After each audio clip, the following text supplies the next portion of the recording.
ایک چھوٹے سے گاؤں میں حسن اور مریم نامی بہن بھائی اپنے والدین کے ساتھ رہتے تھے۔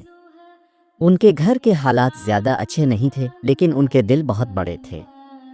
وہ ہمیشہ دوسروں کی مدد کرنے اور اللہ کی رضا کے لیے نیک کام کرنے کی کوشش کرتے۔ ایک دن گاؤں میں شدید قحط پڑا، جس کی وجہ سے کھانے پینے کی اشیاء کی شدید کمی ہو گئی۔ غریب لوگ بھوک سے بے حال تھے اور گاؤں کے کئی گھروں میں فاقے ہونے لگے۔ حسن اور مریم نے یہ صورتحال دیکھی تو بہت افسوس ہوا۔ انہوں نے فیصلہ کیا کہ وہ اپنی تھوڑی سی خوراک بھی اللہ کی راہ میں دے دیں گے، کیونکہ وہ جانتے تھے کہ اللہ کی رضا کے لیے دیا گیا صدقہ کبھی ضائع نہیں جاتا۔ حسن کے پاس کچھ چاول تھے اور مریم کے پاس دودھ تھا۔ دونوں نے اپنے والدین سے اجازت لی اور یہ چیزیں گاؤں کے ضرورت مند لوگوں میں تقسیم کر دیں۔ جب غریبوں نے یہ احسان دیکھا تو وہ بہت خوش ہوئے اور حسن اور مریم کے لیے دل سے دعائیں کیں۔